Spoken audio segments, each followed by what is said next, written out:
with Eileen. And we're recording. Yay! Oh Hello. my God. Hello. Hello again. Hello again. What's up, y'all? Welcome back to Life and Curly Cues podcast. We made it to episode 8. And even though it's not double digits, it's still exciting because definitely. I've survived 8 episodes. Yeah. And You've been consistent. That's always a good sign. I may have been late a couple times, but I'm consistent. No worries. And today I am, what's the word I'm looking for? I'm joined. Wow. I was like, I think that's what she said, but I don't know I don't know where she's going with it. Today I am joined with Jessenia. Hi.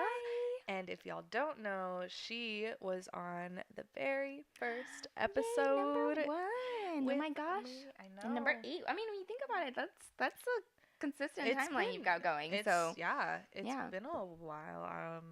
I think the first episode came out in like February. And now we're in May. Yeah, it was still early. Yeah.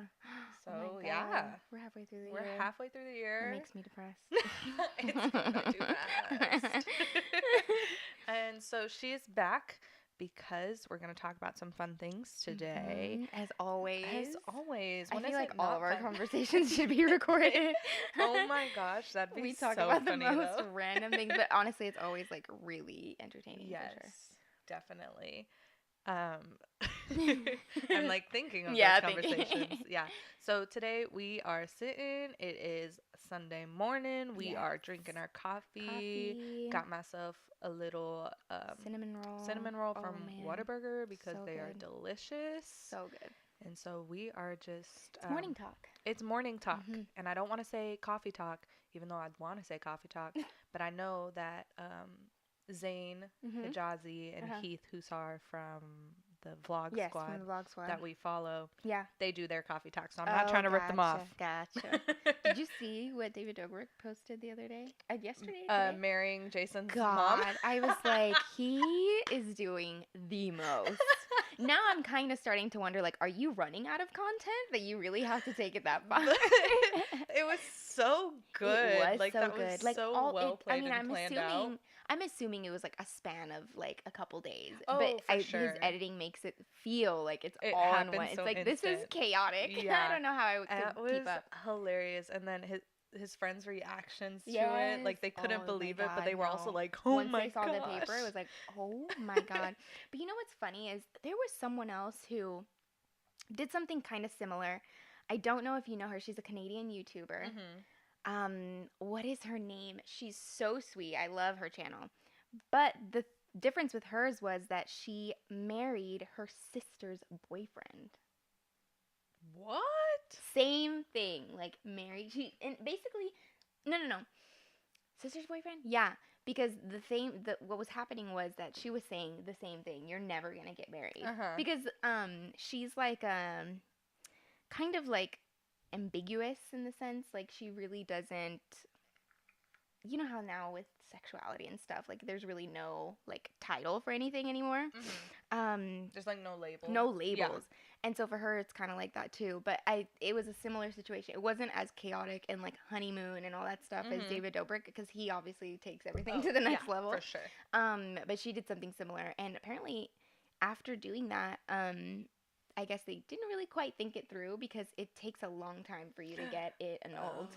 So I think she is still married to her sister's boyfriend. Crazy. That's crazy. What's her name? I can't remember her name though, but she I'll probably find it in the following, but we can keep talking about something else. That's basically what Jessenia and I talk about, so that's why our conversations should always just be recorded, because we end up talking about different like YouTubers and influencers we follow and all the crazy shit that they do. Yeah.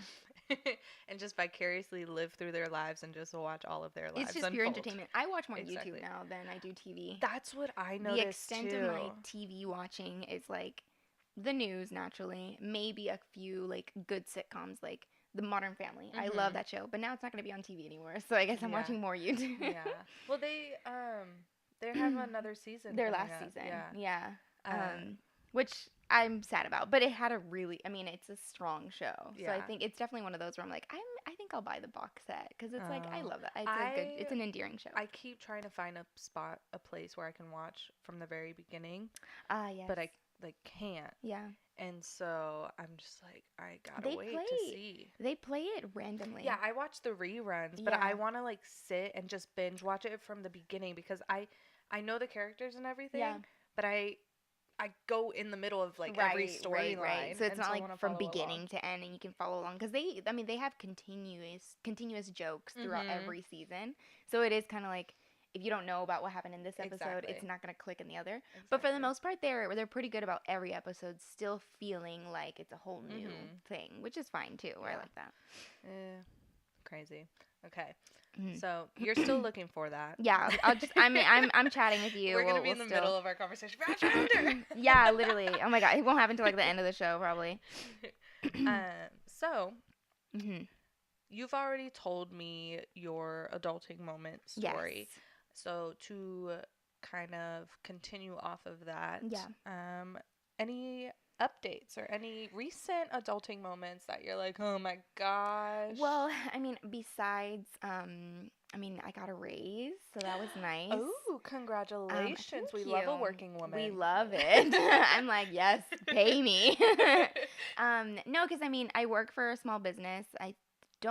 I'm trying to think if already by February I was a social media marketing manager or not. I can't remember if I mentioned it. I think you may have, but I'm not sure. Yeah, but I was given like the second raise for that, which is nice. Obviously, it's definitely, I feel like my adulting right now is that like that awkward like trip into wanting like a paying job, you know? Where it's like this one, it's a small business, like I really can't expect much. But I'm utilizing this time for it to be kind of like I'm building a portfolio, all of the graphics I'm editing, all the pictures I'm taking, all that stuff. The reports that I'm doing for our Instagram growth.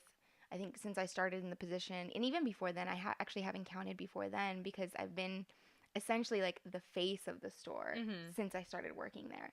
Because I was the first one to start implementing like the Instagram stories, and our sales like rocketed up after that.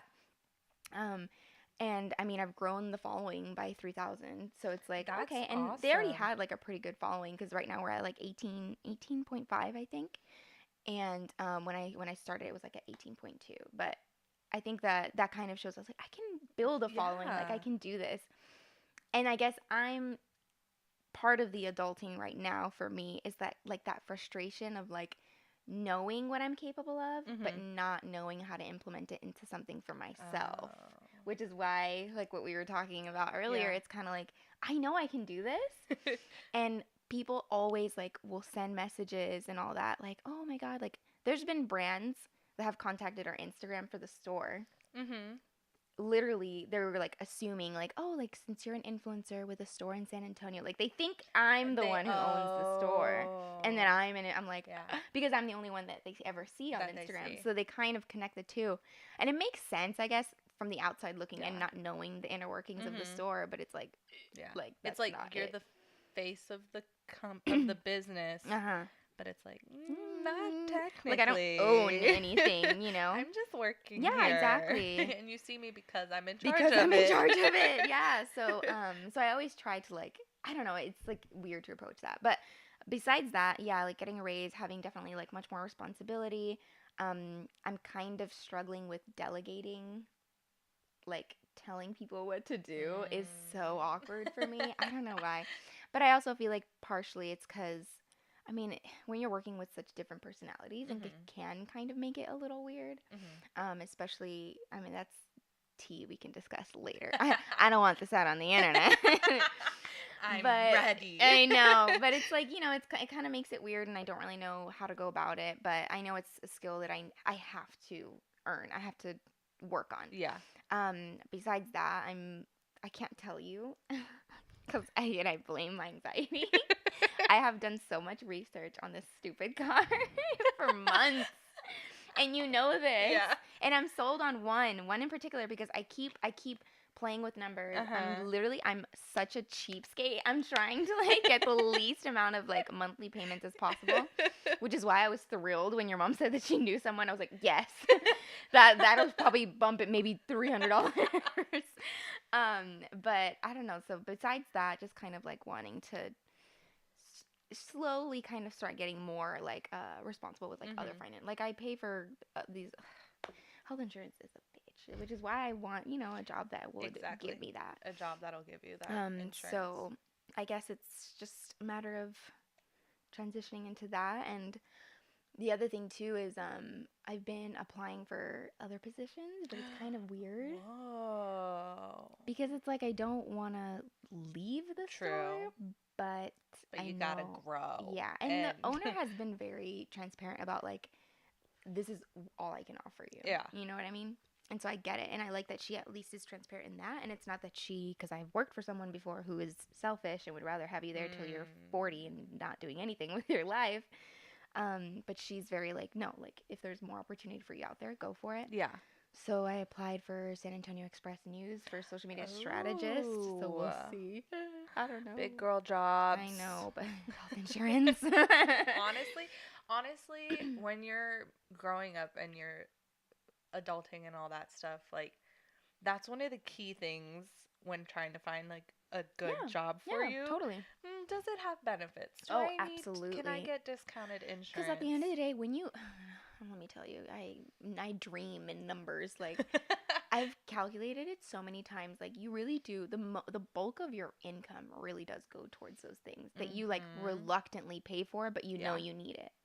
So it's like, health insurance. And then of course there's like, okay, it's one thing to buy the car, but you got to insure the car too, you know? So that's something I'm trying to combine together because I'm trying to make the most out of what I make, you know? So we'll see. But besides that, that's really it. And then it's just kind of like crossed. balancing that and school, which, you know, my dilemma with school. And it's always been like a shit show. Yeah. One thing I want to mention, I just thought of, we both have younger brothers. We do. Yes. I've talked about this already in the past, that both of mine are graduating. But yours is graduating too. I know, mine is graduating too. How does that make you feel? I'm like, first off, it makes me feel older. Second, I don't know. I guess it just kind of helps me see him in a different light too. Because I was always very protective of my brother. It's so funny because it reminds me of when I was when was I? I was like in middle school. And my mom came to pick me up with my little brother. And he ran up and he hugged me because he was always so, like, lovable when he was little. And this kid is like, why is he hugging you? Is he gay? And I knocked his lights out. I was so problematic. No, I was so problematic in, like, elementary to middle school. Ask my parents. I was always, like, fighting in the after-school program. Always. It was so bad. But, yeah, like, I was always super protective of him. So to see him now, like, it's a whole new stage, and I've been there, so I know how that feels. But I also know that he's super excited. You know, like, That's we've both been there. Like, I know that they're more than ready to be done with school, so that's exciting. Yeah. Yeah, I thought about that. And I was like, we have something in common. I know, yeah. Oh my gosh. But all that proves is how time goes by, and I'm like, oh my gosh, I know. No. Yeah, I sent you a picture last week or earlier this week. I loved that picture. If you haven't listened to episode 1, Jessenia and I talk about our history and how we've known each other, yet not remembered we've known each other since we were itty bitties. And I was going through our giant ass photo memorabilia storage bin. Oh God, we have plenty of those. Looking for pictures of my youngest brother because that's what he wants to put on his graduation cap. Oh. And so I was looking for pictures of him, and then I come across this picture of what looks like Jessenia's brother, and I'm like, I'm not sure if it's him, but it looks like him. So I sent her a picture of it, and she goes, "Yep, that's totally him." And I was like, awesome. I thought that was so funny. Yeah, because like he still looks. Because, like, in those pictures, he just looks, well, like everyone does. But he's always had, like, those, like, features. He still has the same face. Yeah, he really does. And, like, it's so weird because he had, like, a bit of a mustache. Like, by the time he was 13, I'm like, Jesus. And his voice, even as a toddler, was always, like, raspy and deep. And we always were like, Okay, Wolverine. Like, jeez. Yeah, so I found that picture, and it's just funny how I have pictures of, like, your parents with my parents, and then your brother. Love that, and then you have a random video of me on stage for something that you sent me, and I'm like, I don't remember ever being in a pageant. So my dad, he had been transferring, like, cassette, like, the videotapes to, like, a hard drive, and so he just has, like, clips of them on his computer. On that, or monitor, because he's using a super old computer for that. But we were just watching through them. He's like, look what I found. And then he showed me that. I was like, oh my God, I love this.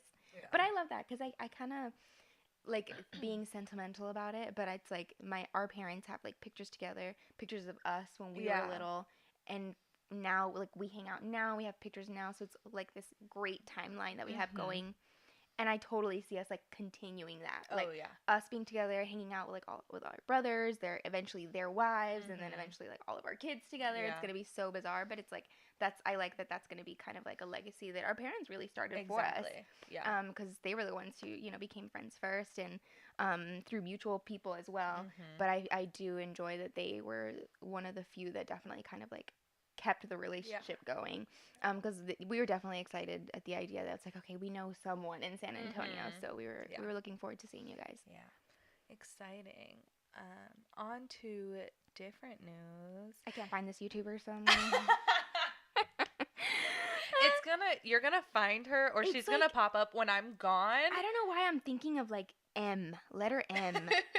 If she finds her after all of this has happened and I'm posting this podcast, if you find her after that while I'm editing, I'm gonna just put a picture of her up. There she is. That's her. This is who she was talking about. No, but she really is. Like it was like a similar thing going on that she had. But anyway, but yeah, that's probably what we'll end up doing. Now I realize I follow too many people. Okay, go for it. On to different news. Yes. Last episode was a special episode because it was the Mother's Day episode, and I pretensed? Is that the word? What are you trying to say? Like I teased it. Yes, okay. That's the word. Tease. English. I pretense? I don't know. Stop pretending me. I teased how this episode was my year anniversary. Yay! Clap, snap, claps all around. Round of applause. ASMR, snap. It is the 1-year anniversary of the Curly Headed Cutie Chronicles, which is the blog that started all of this. And it's the 1-year anniversary of the Curly Headed Cutie Eileen, which is the name of all my accounts. It's the anniversary of my branding. Yay! Oh my gosh, it's so exciting. It's so I remember weird. Like when we were like, you know what? We're going to strap our damn boots up because we're in Texas. Yeah. And we're going to do this. It's our 1-year anniversary of Jessenia and I getting our shit together. Both of us. And being like, we want to start this stuff. And one of us has made more progress than the other. So we're going to, in honor of it being the 1-year anniversary, I want to reflect. And because I don't do that often in general. So. Neither do I. I kind of feel like one thing I want to do is like practice mindfulness. Like even if it's just like 5 minutes, just sitting like, okay, like even if I'm not enjoying my day, there's something to enjoy about it. Exactly. Sure. I usually catch myself reflecting as I'm driving in the car, and it's like a daydream type thing. Okay, but then I like stop thinking about it, and I'm like, and you're like, wow, I'm driving. How the fuck did I get here? So I read an article that said that the only reason why you still make it to your destination while you're in that daze is because you're essentially hypnotized to drive there. Oh, yeah. Because the motion, like, it's such a natural thing. You don't even have to think about your route. You just know, like, you just do it. Exactly. So even when you're like daydreaming, it's like you're hypnotized. Weird. It's so weird. Yeah. I'd rather that than be falling asleep behind the wheel, though. That's the worst feeling. Yes. And our families commute often. So that's definitely not a good feeling. So it's the 1-year anniversary of us getting our shit together. So I want to reflect on how this year has been in regards to our blogs. Mine was a fat bill. So you want to go first? Yeah, I'll go first. So okay. Because this is what I was wanting to get into earlier. I was like, no, but I'll like keep the rest for the meat of the podcast, essentially. But so we had started it around the same time. We were both kind of like, okay, we're gonna do these blogs. Now yours, though, you put it on Facebook, correct? Yes. Okay. So for me, I was like, okay, well, I need to have a domain. I need to secure my domain name. But along with that is the actual like website. Now that costs money. Okay? It sure does. So when I first started it, I got it in like this it was through WordPress, and specifically Bluehost would be like the host where it would secure my domain and host my website. WordPress was more like the design portion of it, which is super fun and dandy because that's what I do. But it's kind of like they had this offer where it was like for the first year it was like $80. Damn. But after that it would spike to like almost $300. What? I know. And I remember thinking like, okay, well, I'll do this for a year.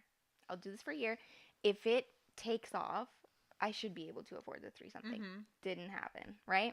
Because at the same time, like, even though I had made like 4 or 5 posts. Yeah. And then I was sharing it and all that stuff. But then there was also kind of like me putting a lot of creative energy into work Instagram and like work website, that I would sometimes feel a little burnt out or just not really have any ideas. So I kind of fell off with like actually posting to it. So by the time the year came around, I saw a charge for like $3-something. Like, and I said, I'm cancel. But what was nice though was that they were really good about like, they gave me my money back and everything. That's good. But what they do is they're like, well, we will keep the domain under your name for like another 6 months if you change your mind. And then I got the notification that the domain was gone. But it's also because I had always kind of been like, I was always very on the fence about naming it Calypso Cruise. Yeah, and always. I remember and you know that. talking to I'm me like, about that. I don't know if I want it to be that, though. Like, I don't know if it feels like me. And then I have friends who'll say, like, honestly, like, when I think of, like, your Instagram, like, I like Calypso Cruise, blah, blah, blah. Yeah. I'm like, yeah, but that's, like, my Instagram. Exactly. And now it's kind of like we've been exposed to social media for so long, and, like, we're very aware with, like, the influencer culture and all that stuff. And so it's kind of like I'm seeing more and more where they build a brand solely on Instagram. Then they do their website. Yeah. You know what I mean? So I kind of feel like approaching it that way.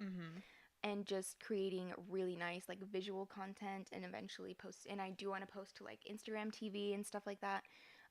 Because I think my biggest battle is like self-doubt. And I annoy myself, Eileen. I annoy myself because you have no idea like how many people will come to work and they're like, oh, like I love seeing you on Instagram, blah, blah, blah. And then, of course, like, it didn't help either that these brands are, like, calling me an influencer. But I'm like, but I'm not really. And, like, this is just kind of, like, my mask at work, you know? And then there's the other side of it where it's, like, I know I can do this, but how come I can do it for the store, but not for myself? Not for you. And I guess it's because my Instagram, the following right now is, like, all my friends and, like, maybe some randos. So I kind of feel awkward, like, going into this like, okay, this is like a more of a content lifestyle driven thing versus just me. Yeah. But I feel like I should be able to do that seamlessly because I think I have a good idea of how to go about it. But I want to just do it, but I don't know why. But the biggest battle right now is just self-doubt. Yeah. Because even my boss will tell me, it's just like, I keep telling you would kill it. She's like, I told you that a year ago. I'm like, don't expose me, damn. But even she is like super supportive. The girls at work are super supportive, and I kid you not, Eileen, this happened twice. Ironically at Ross. I love that store. I'm at Ross. It's like fall season, right? So I'm in my killer boots. You know I love fall fashion. So I'm in my boots, my like nice little like skinny jeans, my like turtleneck sweater, and my amazing coat that I got from Abercrombie & Fitch, right? So I'm looking super, like, sleek. And this lady keeps looking at me. I'm like, okay.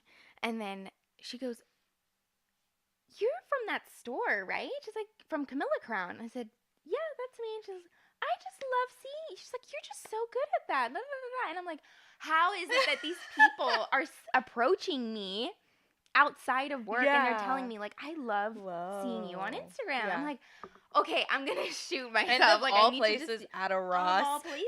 I'm like, what? And then the other time was at a Target, and she goes, oh, my daughter loves watching you, and I'll just sit and watch your stories with her. I'm like, oh, I could pass out. Like, that makes no sense. Like, how is that not enough for me to just flip the switch. Yeah. So, and I don't know what it is, if it's like, I feel like it's partially me overthinking things too, because I do that a lot. But it's something that I definitely want to overcome and kind of just like slice the head off and just do it, you know? But I feel like that's something I wanted to talk to you about it too. To help me out and go take pictures and do something. Yes. I'm so ready. So we still have to go downtown because I still have that project from a year ago that I haven't done yet. Oh my god! Okay, so then we'll make that a day to do that for sure. We'll do that. Maybe the day we go to Donut Fest. Yes, because that's going to be in June now, right? Yeah. June 10th? Something. I don't know. I have to look back at the email. I put a star on it. It's an important email. It's an important I got to make it to the Donut Fest. But yeah, that's just kind of my situation. And I don't know. I'm at a point where it's like, I'm so sick of hearing it that it's like, shut up. Like, just I know, okay? Just calm down. Do it. Yeah. So, I don't know. Thinking about it, saying it out loud now, I'm like, okay, I just need to do it. Because it's like, it's one of those weird things where it's like too many people are telling me to do this. Yeah. So it's like, it's probably for a reason. Exactly. So you never know. We'll have to see. That's true. You mentioned how, like, you said something about your followers being mainly like friends and then and then a few randoms.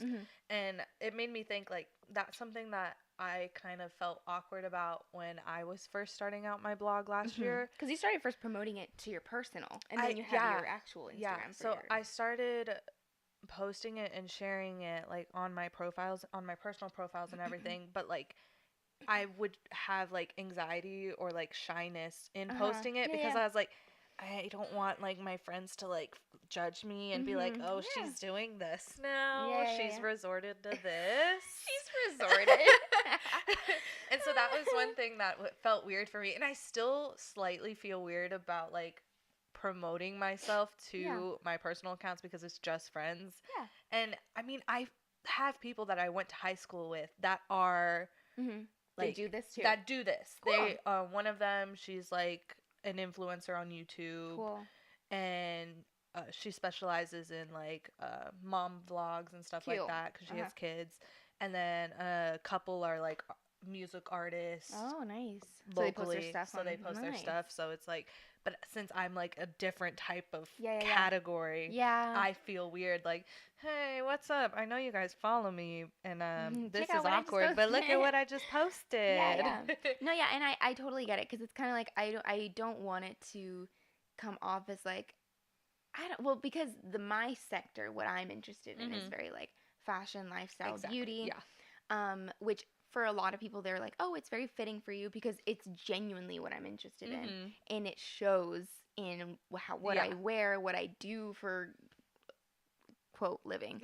And so it's like, it makes sense. But it's the I guess, over the topness of that area of social media. Because all these influencers are very, like, super like, I'm going to Fashion Week and la la la la. And I know that if I got to that point, I would totally be going to Fashion Week too. So and I would shamelessly post my pictures in Paris. I would not care. Sure. But also it's like there are some, like, Song of Style is one of my favorite ones because her pictures don't come off that way. They come off very natural. Like, she just happened upon this beautiful, you know, tree with like all these blossoms around it, and she happens to have a super cute dress and boop, you know. But it's like she, from creating her brand, has built up to where now she has a line for Revolve, and it's like that's exactly how I envision, you know, what I would like to do, how I've always envisioned it, especially when it comes to creating a brand for women that's made by women for women, that essentially one thing I always wanted to do was for a portion of it to go to some sort of charity. I don't know what, but I do want it to go to something that's more like female geared, you know, kind of thing, scholarships, whatever, anything like that. But I don't know. It's just kind of like, how do you start? Yeah. But yeah, I totally get what you mean, because it's like, I don't want to start posting like that, and it's like, this is kind of weird. Exactly. But I also feel like I got good. You remember that picture you took of me from Maraguna Fest, the music festival? Yeah. The one where I was dressed as like we went dressed like Halloween. Oh, as Sandy? Yeah, I got really good. Like, what was her name? Sandy.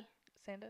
Wait, who's Sandra D? Wait, no, Sandra. No, Sandra D is like what they call her full name. Her okay. Full name. I was like, wait a second. I know it's in Greece. Sandra D is her full name. But yeah, this one, like, I got like these I'm lifestyle. such a great photographer, right? y'all. These are like lifestyle geared pictures did so much better. Yeah. So it's kind of like, I need to just do it. Like, what's the excuse? For sure. Yeah. My year has been, I mean, I stayed, I stuck through it all, and I definitely, when I started it, I wanted to do the podcast, but I didn't have money to buy any equipment or anything, so I didn't start off with the podcast. I started off with the blog itself, and then I was posting. I think I went too hard too fast. So to say, like, I think I kind of just overwhelmed everything right at the beginning. Yeah. Well, because you really hit the ground running. Exactly. Yeah. And I guess for me to be able to stick with it, I needed to do that. But looking back, I'm like, oh, I wish I would have spaced it out more. I wish I would have done this. Do you feel like maybe you burnt out a little bit? Not burnt out, but I think I overexposed, or I don't know what I'm trying to say. I wouldn't say overexposed. I would say maybe... I tried to do, I don't know. So when I started off with the blog, I had a posting schedule of 3 days a week. That's right. A blog post 3 days a week.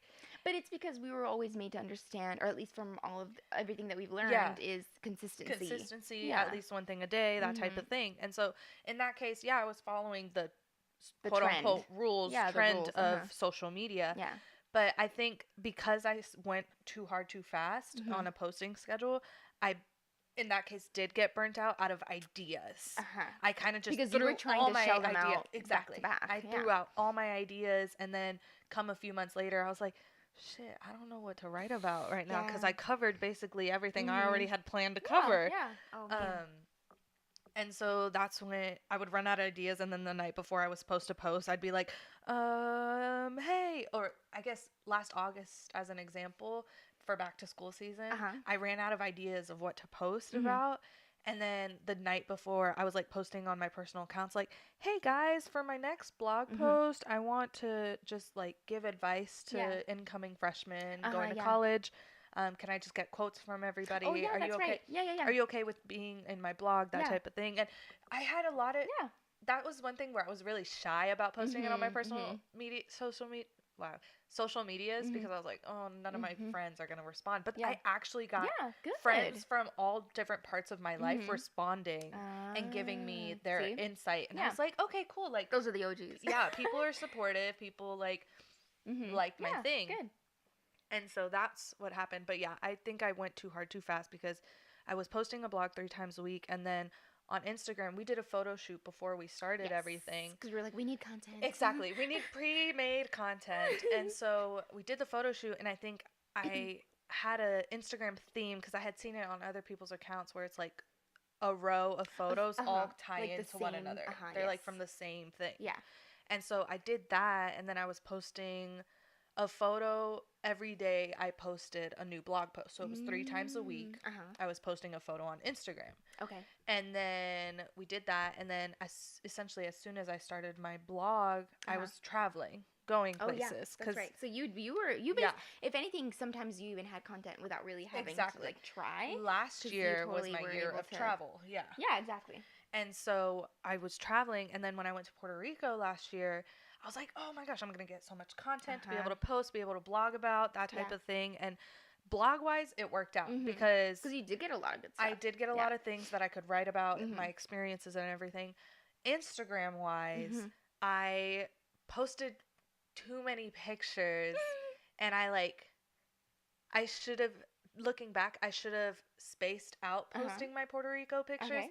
That way I would have had more content. The long run. Because I got to a point where I was like, shit, I don't have any photos to post, and I'm too lazy to go out and do things. I need a good couch. I call it a couch photo, where it's, and I've done this. I'll record stories or something. And I'm like, oh, I'm not going to post it now. I'll post it later. If it's genuinely a night where I'm at home, but it's I'll just post this. Exactly. I'm doing something. And so when I was in Puerto Rico, every day I did a new excursion or something. And then that day I would post those 3 photos. That day. All at once. Yeah. Or I think a couple I posted all at once. And then a couple I posted all 3 in one day, but I spaced them out by hours. And so then I essentially had no content until like the next time I traveled, which was like a month later. And this is the thing, because it's funny because you have to, it's like a rhythm that you have to find. Yeah. Because now thinking about it, this is, and it's annoying thinking about it, because it's like I should approach it the same way for myself, but the way I approach it for the store is like I have posts scheduled for, say, for example, on a normal day that we're opening. So I have, the first post goes up at 10:30, second goes up at 12, third at 2:30, last at 4:30. And we get the biggest amount of like interaction from that. Yeah. And then the other thing that helps is just posting to stories pretty consistently every day. Because anytime you post something new to stories, it immediately goes to like the beginning of their feed. So they see it more often. So it's just finding that rhythm, I think. Yeah. So that was like how I started off, and I started off with a bang. And then I think with me, what I noticed is when you have a brand or something that you're trying to like start off with, or a blog or something, you get a lot of people hit you up and be like, they could be bots, but you get a lot of people hitting you up like, hey, you want more followers? Or I would get emails because I have my email on my business accounts. I would get emails from like these small businesses like, hey, we saw your profile, we like your profile, it's really cool. Yeah. We have this thing going on where you can join with us and we'll help you build your following and stuff like that. And what I noticed is that a lot of people make money off of trying to get accounts like yours. Get accounts, like small accounts, to have more following. Interesting. And so from that, I was like, no, I'm not going to pay to gain followers. No. And I want to do this naturally. Organically. I want to do it organically. It'd be nice to have so many, so many followers. And, I mean, that's essentially, not that it's everyone's only goal, but it's numbers do matter in this sector. Because it really is about, like, your following. Because naturally, brands need someone that has exposure to expose whatever it is they're selling to these people. Because basically what it really is your following is essentially, it's a market for them. And if they feel like you, which is why they're called influencers, have influence over them, of course they're going to send you, makeup products, or, try this out, or how about you stay at this hotel for a night and do a review, blah, blah, blah, blah. So it's like, it makes sense, but I think the best way to go about it is just to do it naturally. Yeah. And I guess that's what makes it hard, is because for it to happen naturally, you have to be consistent. Exactly. And essentially every post before it has to be better than the last one. So it's kind of like, pressure. There's a pressure there. And so that's what I learned in that year. Like, shit, a lot of people are trying to hassle you and finagle you into trying to get you followers. Because I think that a lot of these people are very aware that, they're aware that numbers matter. And there are people that will pay for that because they want that quick presence, even though probably half those followers they're getting you are robots. Yeah, which it's funny because I know a lot of like local influencers, like from here. Obviously, I said local influencers that it's kind of interesting because there's that whole like buying followers thing. Yeah. But you can really see which accounts have purchased followers because when you look at their Instagram likes, like on their pictures, the ratio is so off. Yeah.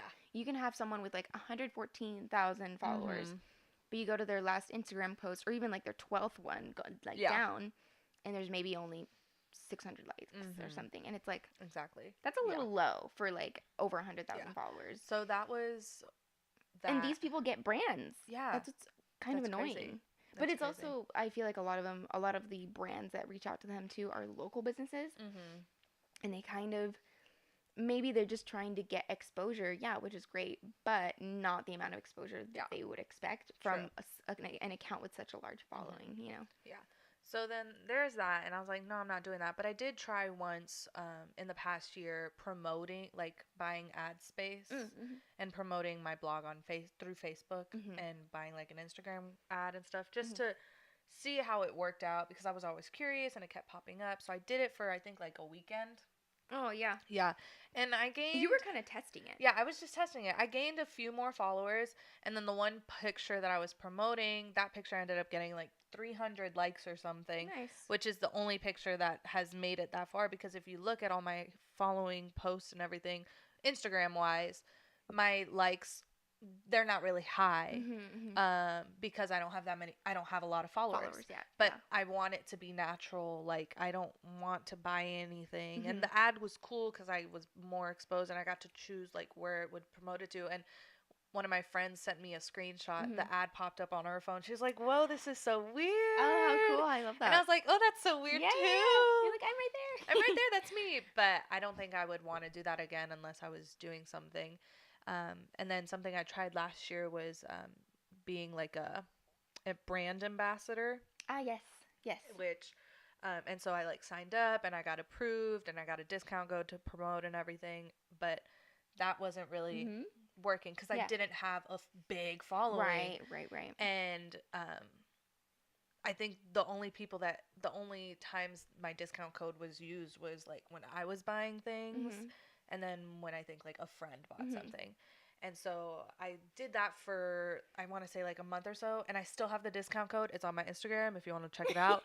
But like no one really uses it or anything like that. Yeah. And so I tried that out just to see what it was like. Right. And then I saw what it was like. And but it's kind of, it's just one of those things where it's like, it would work more. It would work. But it's just the numbers. Exactly. Yeah. It's all in the numbers, which is insane. Damn consistency. And then one thing that I'm really hesitant about using is too many hashtags.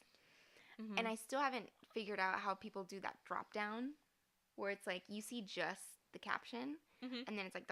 and then all you got to do is ... That's what I do. Oh. Girl. Did you have to copy paste something? Because it doesn't really let you like space down. No, you don't. I'll teach you. Okay. Instagram lesson of the day. No, yeah, that's what I do because I use a lot of hashtags on mine because I want it to be seen everywhere, and I want to again it's that exposure, natural building. Yeah. That's how I'm building my following and my exposure myself by adding the hashtag and using the hashtags. And hashtags are your best friends. Yeah. The conference that I went to that helped me do all of this, they mentioned. Hashtags are your best friends. That's how you get. But I guess it's exposure. Also just what hashtags to use. Exactly. But I think one thing that I'll probably start doing is looking through other influencers that I follow, and if they use any hashtags, see what hashtags they're using, and kind of like. And then I also want to use hashtags that are like for local too, because I mean, I feel like with any brand, they started building locally and then eventually turned global. So yeah, cool. And like I have a consistent set of hashtags that I use, and then I have the hashtags that are relevant to the post. Oh, okay. And so my consistent hashtags are hashtag Curly Headed Cutie Chronicles, so that all of my stuff is just in one hashtag. On one page, and then San Antonio, SATX, so I can get the local exposure because those are the top, two of the top hashtags for our town. And then I've started hashtagging Life and Curly Cues on it as well. Okay. And then depending on the photo, if I'm talking about my hair or something, I'll put hashtag curly hair because that's a really big hashtag. And typically before I even write the hashtag, I'll actually go search the hashtag I'm trying to think I want to add to see how many posts are related to that hashtag. Well, and also that's the thing is like sometimes some hashtags have like over 1 million posts on it. And I guess that's one thing that kind of I shy away from it just because it's like those are so many photos that you're like not competing with, but like at least because so many people are using the hashtag, even if you post right away, it gets pushed down, you know.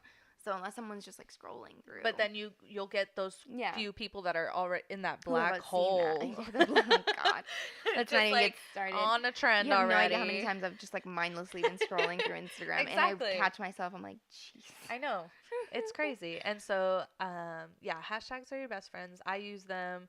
I still use them. I probably won't stop using them until I probably get like a really big following. Yeah, I think that's the thing. That's what, because I notice a lot of the bloggers that I follow, they not all of them use hashtags unless it's like a sponsored post. Exactly. And so they hashtag like the brand that they're working with or whatever. So, which makes sense. Yeah. And so we did that. Like I said, last year was my year of travel. So it was a good year for me to start reflecting wise. It was a good year for me to start blogging and all of that because I had the content for it. It was just like, it was definitely much easier because it's like you always had something. Yeah, I didn't really have to go out of my way. Exactly. Which the whole purpose of me wanting to start this was for me to get out of my way. Jeez. It was for me to get out of my, go out of my way to try to do more things. And then here I am not really going out of my way to do things. Like I have a project. I found really old photos of San Antonio from when my dad was here for his basic training or AIT training on the base. There are pictures of downtown San Antonio that he has.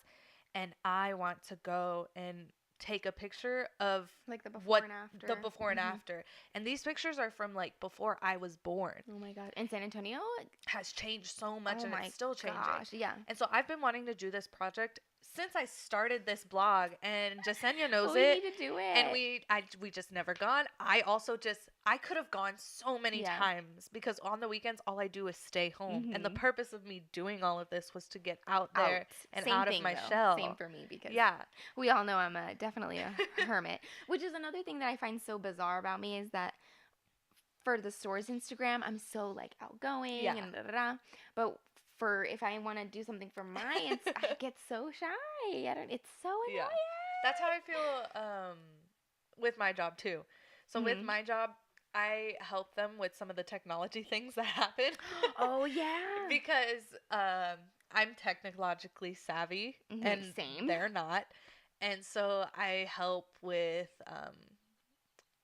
whatever problems or questions they have. But then last year we did like a Vogue spinoff series of the questions the questions interview, which I loved that. We did one for each classroom and we did 23 questions with this room, and they wanted to start a vlog for the school, and then I brought them the idea of we could do a spinoff to introduce the teachers and to introduce the classroom for the year. And they loved the idea and they were like, all right, do it. And they were like, oh, okay. And I was like, okay, but I didn't hesitate. I was like, yeah, I'll do it. Totally. And then another coworker of mine, she had a really fancy, nice camera. Not like a Canon DSLR camera. She had like a video. Like a video camera. For filming. Exactly. Like we filming, but this is for filming. Me and her realized we love technology. And so we were like, we'll do it. She brought the camera. Nice.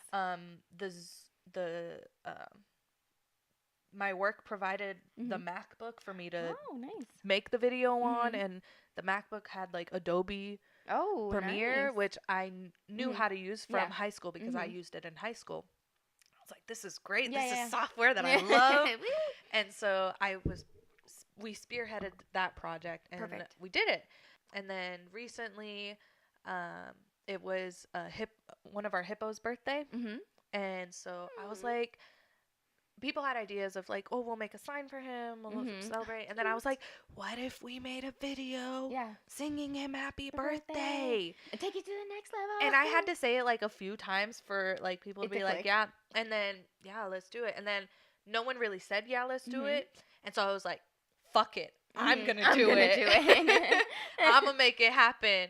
And so I recorded everyone, and it was, the happy birthday song is only 20 seconds long. Literally. And so I recorded every classroom. Aww. I went to all the teachers that morning. I didn't even tell my bosses that this was happening. I went to all the teachers and I said, hey, I have an idea. I want to put a video together for the hippo. Can you take your classroom iPad when you go to the zoo and record the kids singing happy birthday? And I told every classroom that, and they were all down for it. I was like, perfect. Then I went up to my bosses and I said, hey, I have an idea. It's already put into play. You don't have to do anything. I'm just letting you know this is what's happening. And I told them, I was like, everyone's going to record themselves singing happy birthday, and then I'm going to put together a video with clips to make the full song. I'll show it to you later. It's really cute. If y'all haven't seen it, it's on the school's Facebook page. But I did it. Everyone worked. They gave me their videos. It was easy because I could airdrop the videos onto my laptop.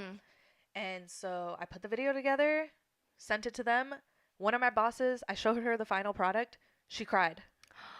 Oh, she was like, it's got so cute. Emotional. Yeah, exactly. And so I was like, all right, that's happening. And then just recently we started to do another video for another important birthday that's happening. And they were like, go for it. You did so good on the first happy birthday video. You take care of it. And so, like, when it comes to my work, I'm, like, totally down for it. Like, I'll do it. But then personally, I'm like, I don't want to go anywhere. But I think, I used to think, I was like, maybe it's because, I mean, I'm on a payroll.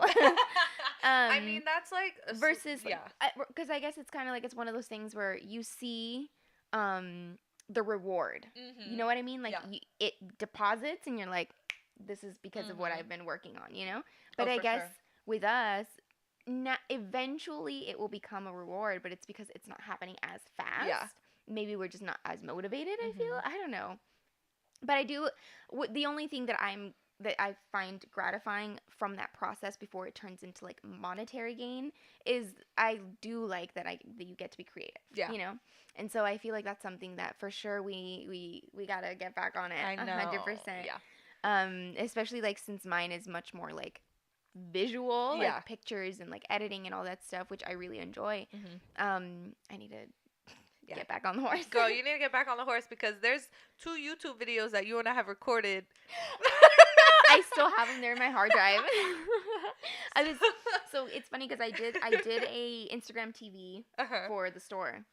And I was, like, recording it and all that stuff, and I edited it, and then I had seen the videos in, like, the hard drive. I was like, oh, my God, I still haven't even done these. And then I have, like, 2 attempts of, like, my makeup routine. Oh, my gosh, yeah. Jesus, I haven't recorded. And the thing is, like, the ladies from the store have asked for it. She's like, like, they always make comments about my makeup, and I'm like, oh.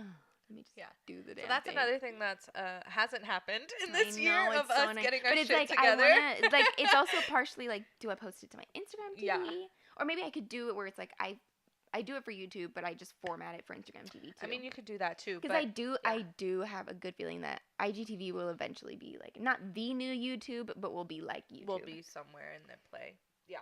So, yeah, there's YouTube videos that haven't gone up because Jessenia hasn't finished them and hasn't put them up, and they've been a year in the waiting. Watch them come out, and they'll just be like, 2-3 years ago, we made this recipe. I know. Oh, my God, yeah. Like, so 6 months ago, we attempted this, and well. And now you get it. And so it's been a fun year. Yeah, it's been fun. I mean, well, you know my situation. Well, this-wise, it's been cool. Going from starting off with my blog and then transitioning into this podcast. I'm very proud of myself because I stuck with it. I don't stick with things. Aww. And so I'm proud of myself for actually not, like, dropping the ball on it. True. Because knowing me, there are things where I'm just like, I do it for a little bit and then I'm like, okay, Yeah, true. Don't want to do it anymore. It's just, I did get to a point, though, where I wanted to be like, really? Yeah, I don't really want to do this anymore because I had run out of ideas. And I was like, what's the point? That was after when you were like, when you felt like you were posting a lot. Yeah. And luckily, I was saving my money to be able to start buying the equipment. Which is awesome. I know. I started off with just a small little podcast, like beginner's kit from Amazon. I bought it. And then from there, I started purchasing, like, small things. I think I went from the podcast kit to my next purchase was, what was my next purchase after that? Was a camera. I went from the podcast kit to getting my new camera. From the camera, I kept saving money, and then after the camera, I bought a second microphone.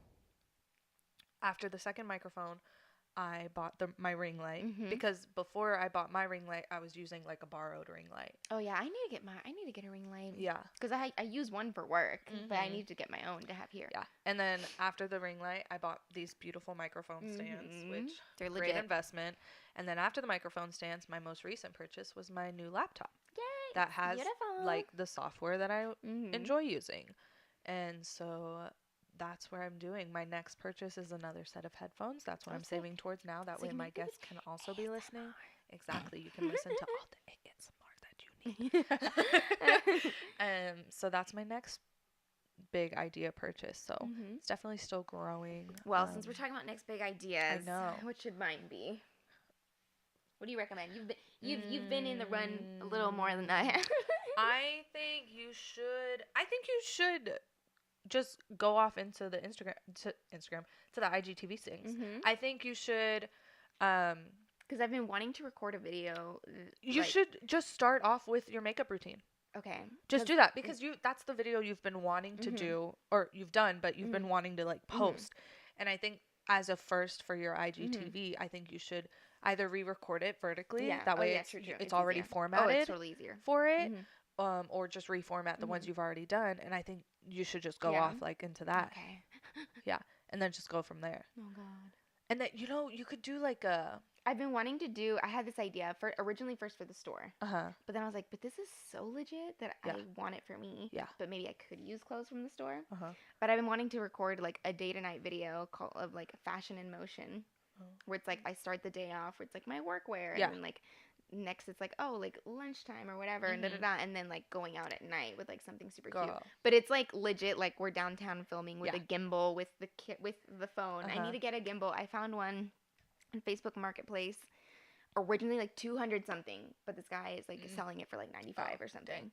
That's funny how you mentioned that because I was just thinking you should make like an IGTV series, like a get ready with me type series where it's like you have your makeup routine and then like you make videos of like putting outfits together and going out with those outfits. Yeah, exactly. That's okay. We'll do that. That'd be cool. Well, I'll do that. But you'll be my camera woman occasionally. Of course, we are each other's wing women when it comes to technology. Yeah. Yeah. Coming ahead for me, I have like guests in mind that I want to reach out to. And be like, hey, do you want to like be on here? Ooh, you'll tell me later? Yes, I will. I'll tell you later because one of them, I've been talking with them, or they've known since I've started that I was doing this, and then they reached out and they were like, yo, I want to be on there, and I was like, cool, because I want you on there. Yeah, good. So it's like, so it's stars connect. Yeah, so it's just a matter of like figuring out when to do it, and then I reached out to someone else last week and I was like, hey, do you want to be on it? And they were like, yeah, but I'm like busy right now for the summer. And I was like, we could get together when the summer's over and you can talk about how your summer went. Because her summer is because of her job. And so I have ideas and so I'm excited. I'm definitely sticking to this schedule that I have right now, which is like every other Sunday because it gives me time since I work every day during the week. So I'm not changing that schedule. I like a bi-weekly podcast. Yeah, you have I like it too. Yeah. I think it makes the most sense to balance your work. Exactly. So, I have a full-time job. I ain't got time to be doing weekly podcasts, y'all. Especially late at night. When I get home at like 4:30. And you deal with kids. And after dealing with kids the entire day, I just sit on the couch and I catch up on my YouTube videos. Yeah. All of your watch laters. Yes, exactly. The entire day, like on my break, I'm adding videos to my watch later playlist and then I just put it on when I'm home and just relaxing. And so that's what's happening in the future. We need to hold ourselves accountable, which is how we started this, and we're going to continue holding ourselves accountable for this shit. That's why I love hanging out with you, because I always feel reinvigorated. Like today, I'm going to the Pearl, so I'm definitely going to take an Instagram-worthy pic. There you go. Okay, so we'll see. All right. That was our 1 year anniversary. Yay! Happy 1 year! Oh my God. I know. 1 year anniversaries, man.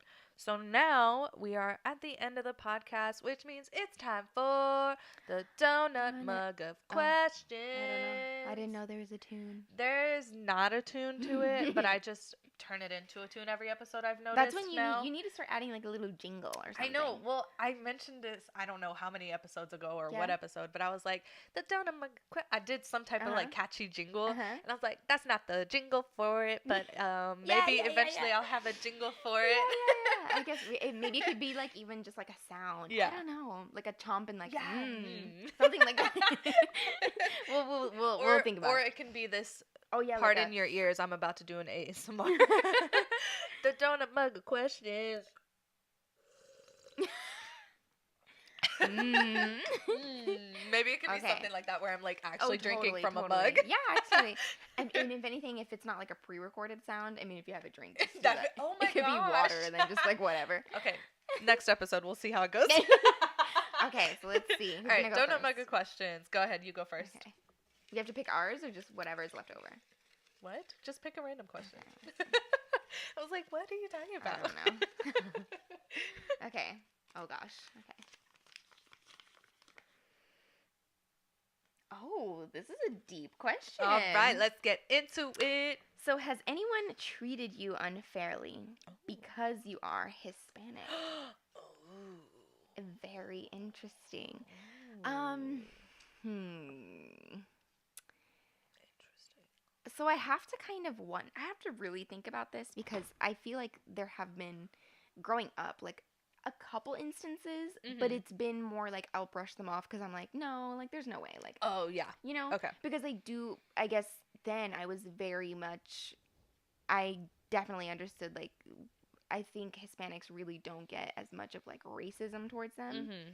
And correct me if I'm wrong, but I mean, that's just how I experienced it and what I have witnessed is I do feel like Black people have gotten so much more racism than Hispanics. With the disaster that's going on at the border, however, it's kind of changed. I do feel like it's definitely questionable because sometimes, you know, people will just be rude to you for no reason and it's kind of like, but why? You know? But I really can't think of any one instance where someone has been racist towards me. And I feel like it's because I do consider El Paso to be more hometownish than anywhere I've ever lived because I've had the most growth there. Yeah. That's how I feel about here. Yeah. So it's kind of like, and the people there are so open to the Hispanic culture, mainly Mexican, but just Hispanics in general and, you know, people of white descent. They intermingle and they live together. And it's, you know, there are people who they are white because there are some Mexicans who they actually do look white, but they're Mexican. Yeah. But there are white people who they grew up with Mexican families or Mexican friends and yada yada, and they actually can really get by speaking Spanish. So it's like, what's everyone else's excuse when you have these people who live on the border who are so openly loving towards people of Hispanic culture, and then you go somewhere else and it's so different. But I really can't say I've ever been personally attacked for that, but I do know how I feel about it. It enrages me to see videos of people who are minding their business, speaking their language, doesn't matter if it's Spanish or anything. Yeah. And then someone's like and harassing them. And you have someone harassing them, like, oh, you need to speak. It's like, you know what? You weren't even a part of this conversation. Exactly. So I would love to know what is on your conscience that you think I'm talking about. You feel entitled. You feel like you're entitled you to feel like insert yourself into whatever the fuck's happening. And I'm like, I'm probably talking about, do I want wheat bread? Do I want white bread? And you're over here in my business. You know, I'm like, that's something that every time I see videos like that, and I don't even let myself watch those videos anymore because it genuinely makes me angry. It just makes no sense to me at all. Yeah.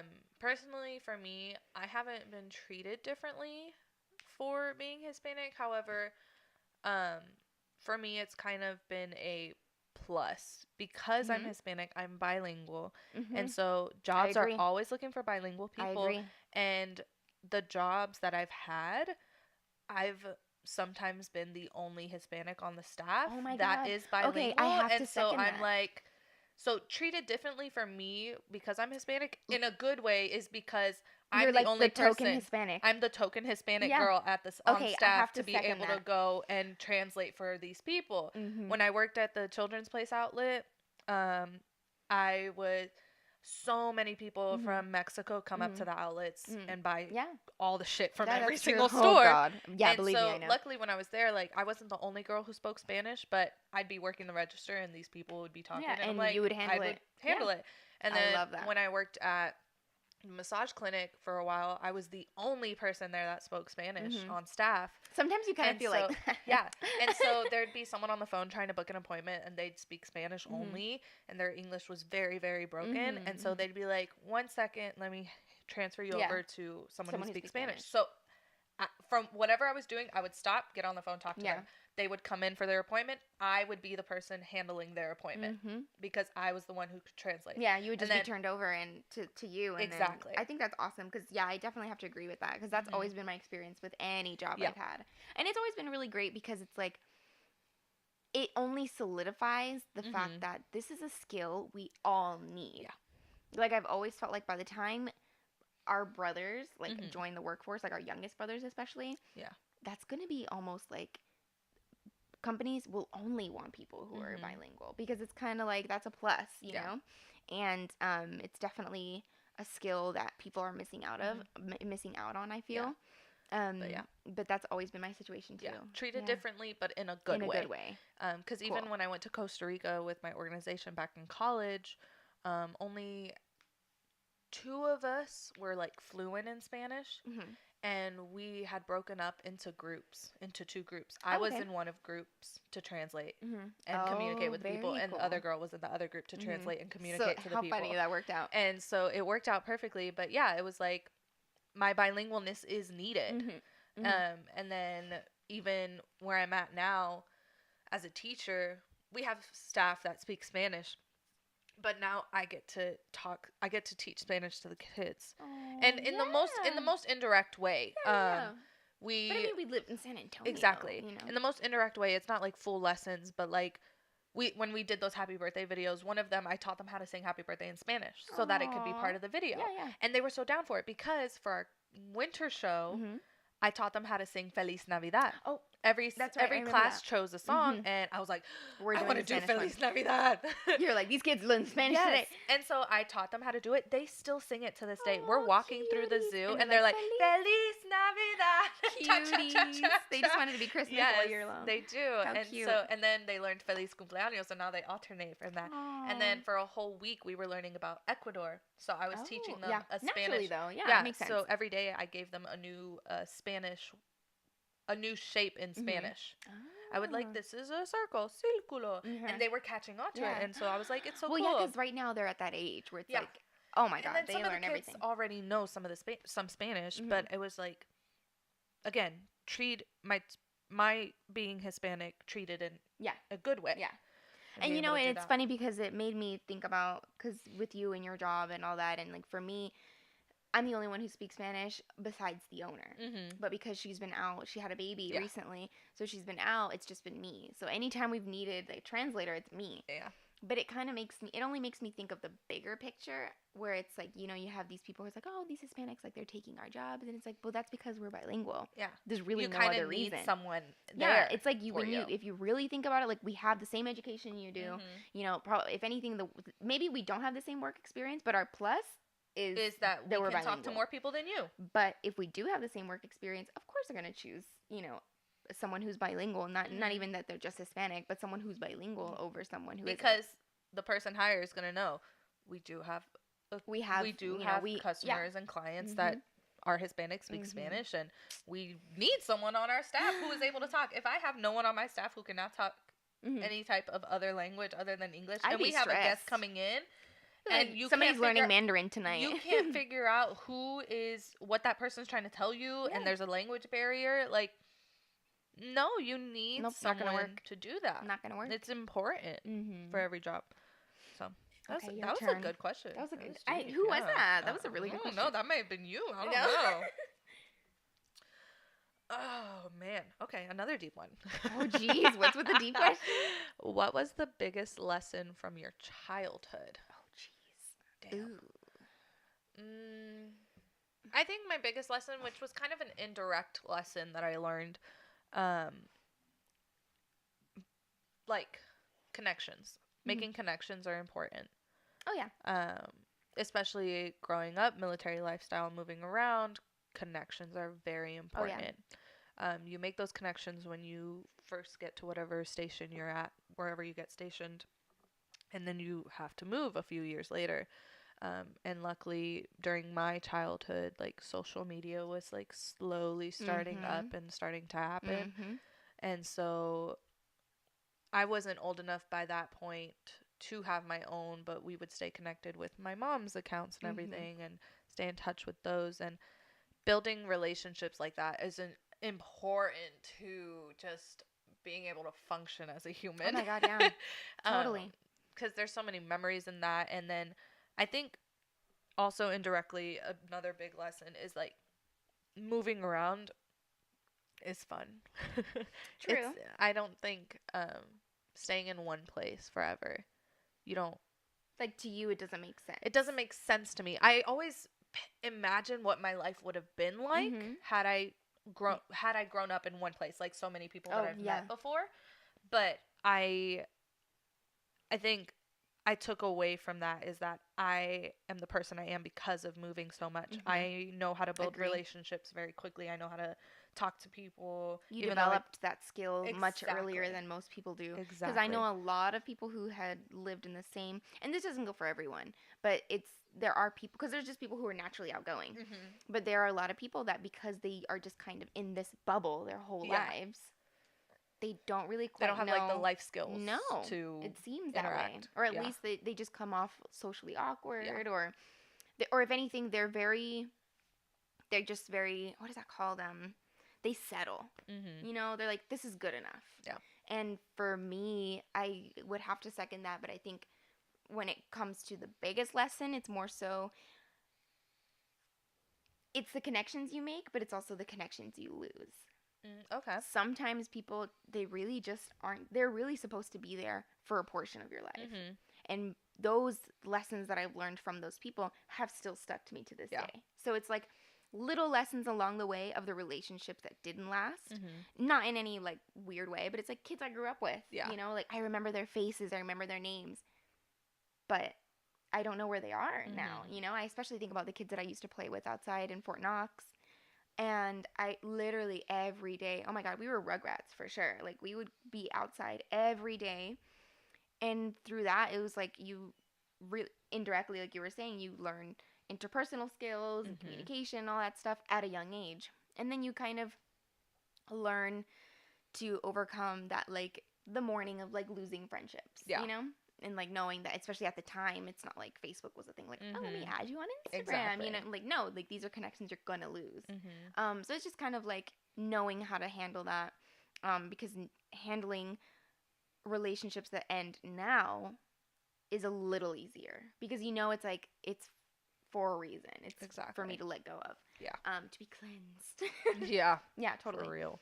Yeah, that's getting into the deep questions. All right, I know, jeez. One more for you. Okay. Oof. What is the best way to overcome doubt? You don't. I feel like it really does stick with you. It's just a matter of powering through it. Yeah. And this is what I've been struggling with for the past year is like, do I want to take the plunge? Because I'm thinking of, I will fall flat on my face, not something great could come from this. Exactly. Your mind goes to the worst possible outcome, which also happens to me as well. I'm like, well, I mean, this could happen, and I don't want that to happen. I overthink so I'm not too much. I do. I overthink about everything. It's so annoying. For sure. But yeah, I guess I kind of answer. Yeah, it's like just powering through it. Yeah. You really do just have to put blinders on and just ignore all the doubt. Try it. And it's not even just your doubt, it's other people too. Because I do feel like there's this, I don't know what it is, because I had this thought of like everything that's been going on now with YouTube, like this whole idea of cancel culture.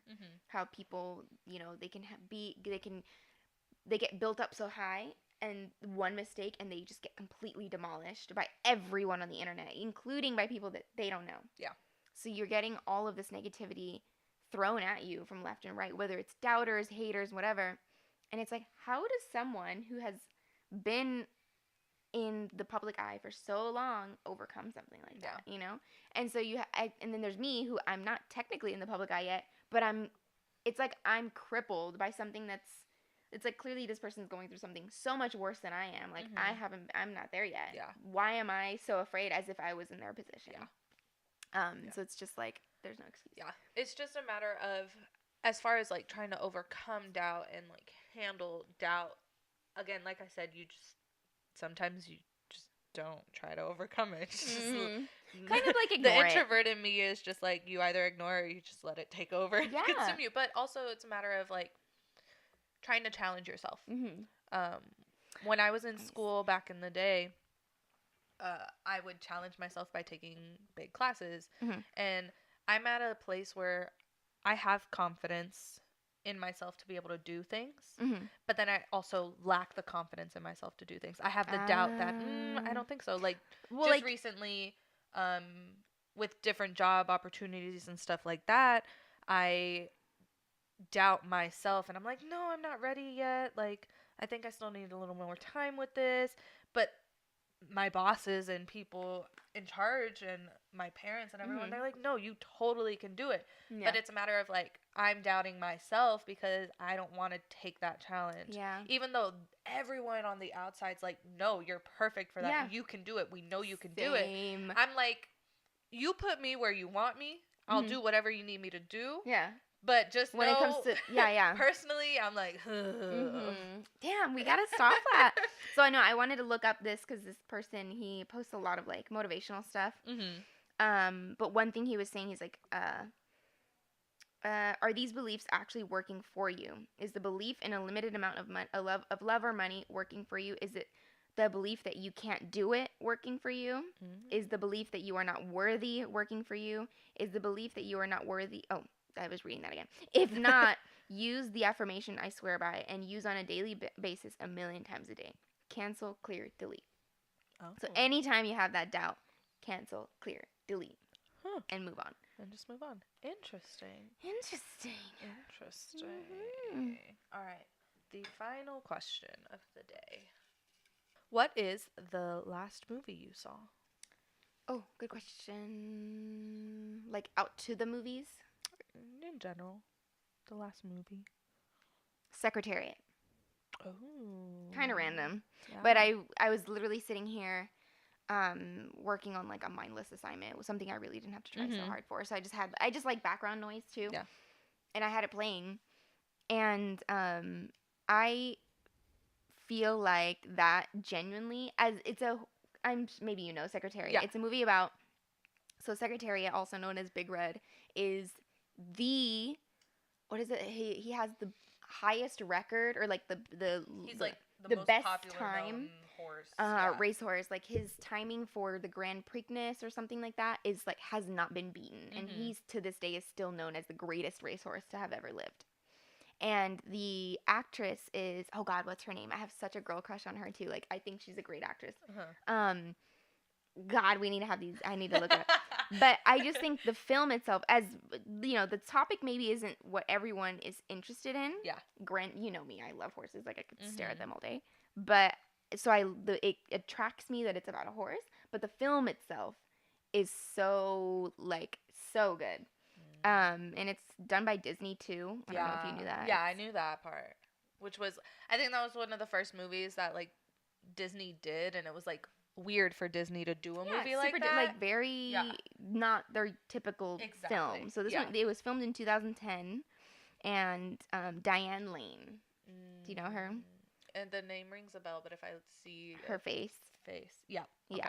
So great movie. Like it just kind of, it makes you cheer on the underdog. And those are the kind of movies I like. And in this case, the underdog is this horse that everybody was like, this loser is not going to make it. But yeah, and I do like that movie. Yeah. The last movie I saw was actually Wine Country on Netflix. I've been wanting to see that. I was a little disappointed with it. Oh gosh. So I feel like it was, in my opinion, it was like overhyped.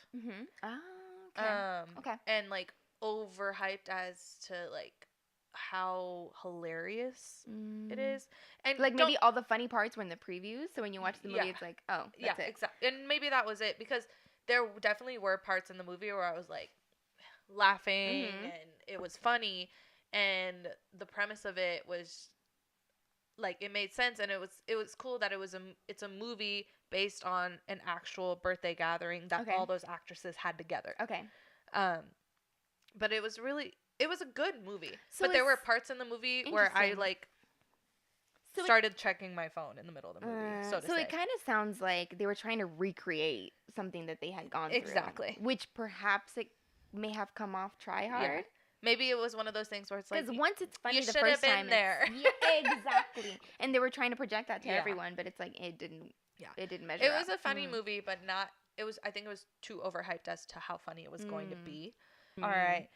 That brings us to the end of the podcast. Yes. Thank you so much. Podcast. Yeah. No, thank you. Thank you so much for coming on again. Yes, and we can't wait for the more times they're going to come on because we still have the one idea that we haven't done yet, but we know we're going to do it on a podcast episode. Yeah. So stay tuned for that. That'll probably happen later on somewhere. Later. Pending date. Because, we're working. We are working, ladies. And so, yeah, thanks for coming. Yeah. If y'all want to go check out Jessenia's things, she is at Calypso Cruise on Instagram. That's where I'll be mainly doing my content. I'm Curly Headed Cutie Eileen on Instagram and everything else. Listen to this wherever you listen to your podcasts, and watch this on Facebook and YouTube if you want to watch this. I mean, it's the end of the episode, and I forgot to say this at the beginning, but hey, what's up? We didn't do a video for this one. Oh, a little late. It's a little late to the game, but you can watch. I think because we talked about it so much beforehand, starting. I didn't actually mention it. Yeah, you really felt so like you did. You can watch it still, but you just won't. You'll see a picture of my face. You won't see me actually talking to a camera. And so, but you can still watch it on Facebook and YouTube. So yeah, y'all have a good time. Congratulations to all the graduates because graduation season is happening and thriving.